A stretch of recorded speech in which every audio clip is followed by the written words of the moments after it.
What ho, peeps! Yes, this week has been rather epic, what with my trip to all the cool stuff and all that, but we'll get to that in a minute, don't worry. First of all, I've got to talk to you about Fall of Cybertron Jazz, which was this week's first acquisition. It's a tough one, to be honest. I like him. I like the design, there's loads of nice detail. I like all the shiny blue paint. But it has to be said, this figure just it isn't really that good. His legs are just sort of tiny. You can't really get him to stand up in any other pose other than completely straight-legged because his feet just, well, they don't seem to work right. They only bend backwards and the legs just don't seem right, and they need to be bigger, and I was hoping for the nice detail on the back like you see in the game.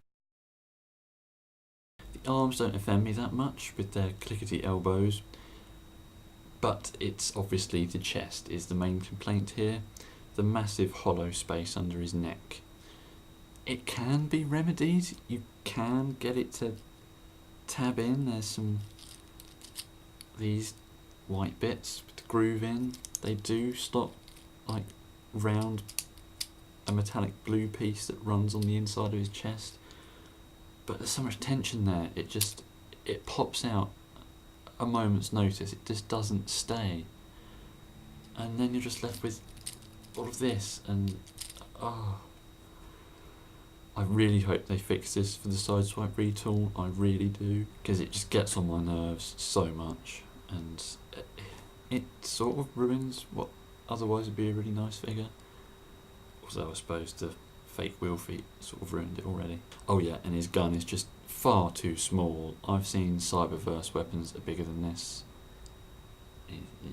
I prefer to attach it to his arm like that and imagine it's his grapple launcher, because he grapples around a bit like Spider-Man in the game, and I think it's better like that than it is a gun, because it's not a very good gun.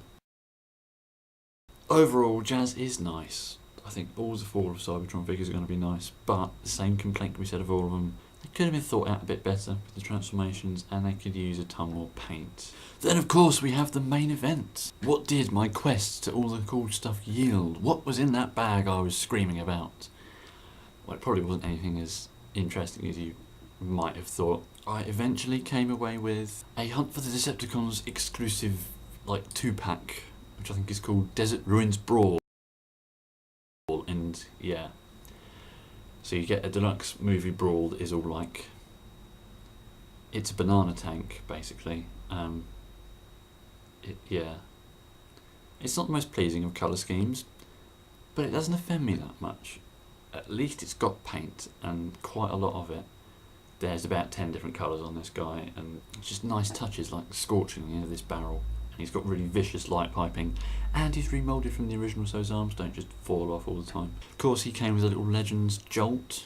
I don't own a version of this mould, and it's, I suppose, for a Revenge of the Fallen Legends figure, which is what it was, it's pretty nice, really. Car mode is nice, but I would not have picked these colours. Again, colours on this set aren't that nice, but they're sort of odd enough to sort of mean I don't sort of throw up when I look at them. This is grey. You might not be able to see.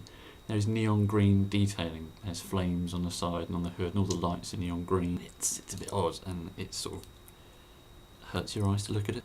The bot mode is a bit derpy. At least he's got like his little whips sculpted into his arms, but his legs are just really, really loose. He's never going to stand up like that. One very weird thing to point out with this set is that while it was all Hunt for the Decepticons packaging and all that, the instructions say Dark of the Moon. Foreshadowing? Or, I don't know. I'm assuming this actually came out in 2011. I think that's what the copyright mark on the box says. So what, this was going to be a Dark of the Moon set and they didn't put it in that packaging? I don't understand. It's an enigma. Now I must say, that wasn't all I walked away with.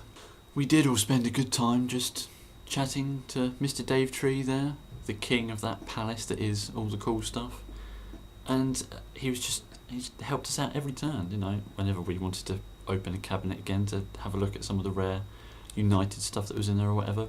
he would oblige, and he got out some stuff from the back to see if there was anything that wasn't on shelves we might have liked.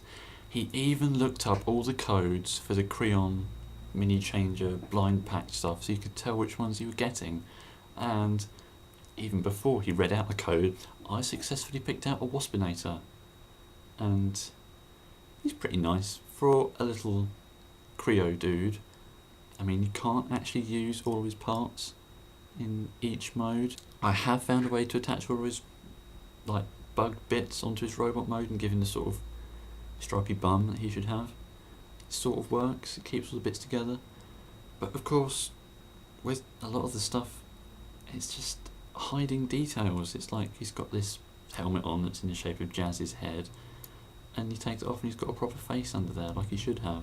The same goes for under this little chest piece. He's actually got the wasp chest all painted on. That's really nice, but why obscure that detailing like that? That concludes the items that I paid for. Because Dave, being such a legend that he is, he actually threw in freebies with all of our purchases.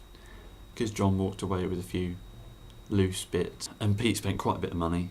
So as the most radical of gestures, he just threw in, for each of us, one of these roll out, roll call official mini-cons, little breakneck. That's just awesome. And 2 of these lanyards promoting the Transformers Universe game that were given out at a convention last year. I mean, that's just priceless stuff that you couldn't buy. Well, you could, but, you know, it's just so good. Suffice to say, we will be pilgrimaging to that paradise again at some point in the future. It is a bit of a shame that we went when we did, because Dave did say that he'd be getting Viacons in next week, and we were like, we wouldn't really be able to go back again next week. It was a hell of a drive. We did get a bit lost, but it was so worth it. It was just so awesome an experience. Just walked out there with a grin on my face and just like, I can't believe that.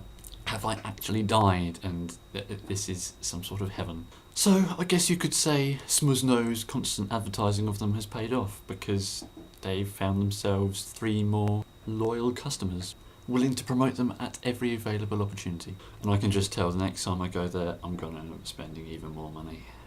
So that's about it for this week. I think I'm pretty awesomed out, and I don't really see how next week is going to top this, or any week is going to top this. Wednesday was just the best day ever.